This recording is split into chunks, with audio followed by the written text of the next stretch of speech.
Things were getting bad.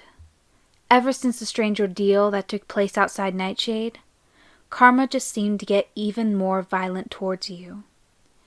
Every day she would harass you with harsh stares, suggestive comments, and sometimes even physical contact.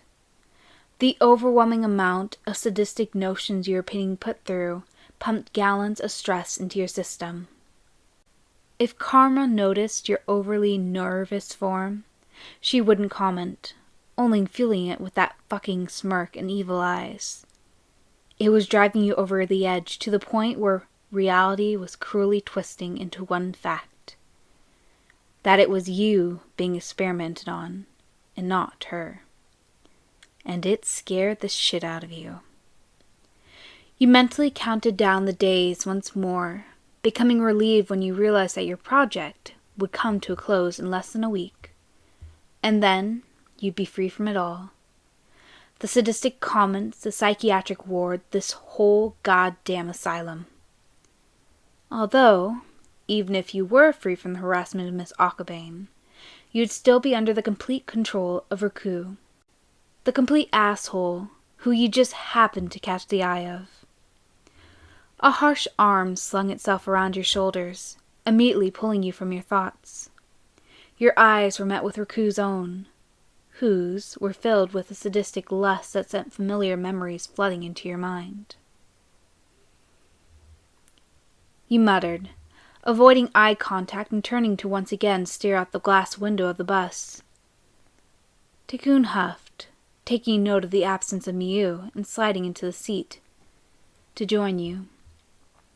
Feeling her side pressed against your own, you squished yourself against the wall, silently praying she would for once just leave you alone. A nose was roughly pushed behind your ear, and you heard her inhale, a strangled gasp leaving your mouth in shock. You smell really good, listener. I bet you taste good, too. With fire in your eyes and a flush in your cheek, you turned and whipped your hand at the female, smirking when a loud smack sounded. She froze. Shock clearly etched on her face while she cradled her cheek, now painted in the fluorescent pink of a handshake. Her eyes cut into your own, a burning hatred suddenly boiling over. Oh shit. Takun grabbed the hand that assaulted her, squeezing it roughly as she pulled you close to her.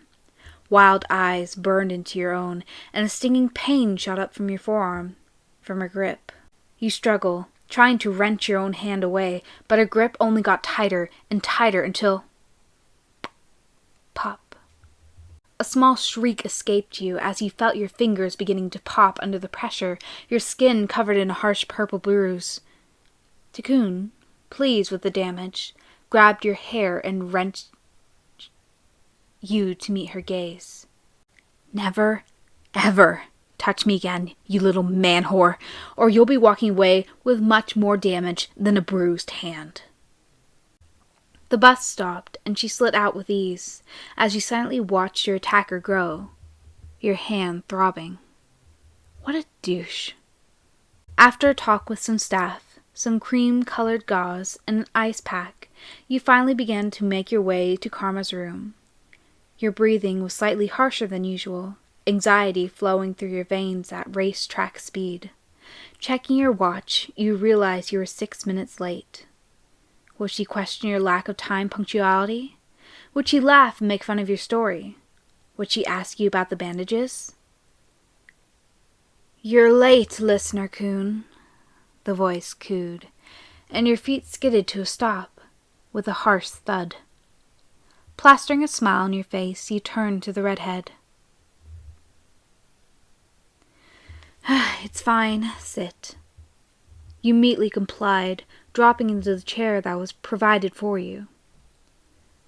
"So, listener, what happened to your wrist?" Your eyes widened slightly staring at the clearly serious facade that Karma was emitting. You gulped.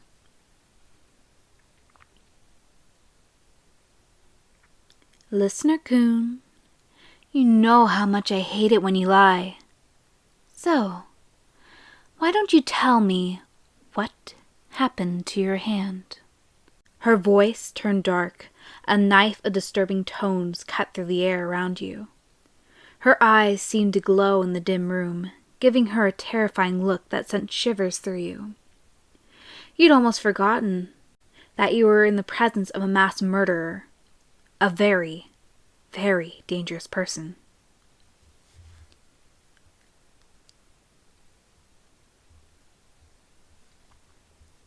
You said in defeat. You slightly cursed yourself for letting out a small stutter, for every small mistake could be being calculated against you. Karma narrowed her eyes. "Did it hurt?" You nodded. Karma had to bite her lip from screaming out in anger. How could someone, some filthy pig shit, get to harm what's hers? She was the only one that was allowed to cause you pain, to torture you, to ravish you, and to break you. And she wasn't going to share you with anyone else. Her name. Her bitter words startled you, and you questioned telling the redhead about your situation. Would she begin to harass her, somehow finding a way to hurt her? Would she tease you for being weak? Karma smirked. That was all she needed, the pigshit's name. Soon, very soon, she would be punished. And then you'd be all hers. The asylum was quiet, most of the employees leaving for home, the night guards making their normal rounds.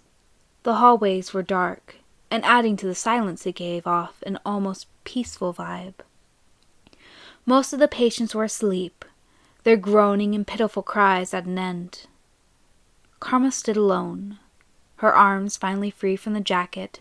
She stretched, popping her worn-out joints with haste. Her mind whirred, gears turning quickly. Raku Tekun. The slut that hurt what was hers.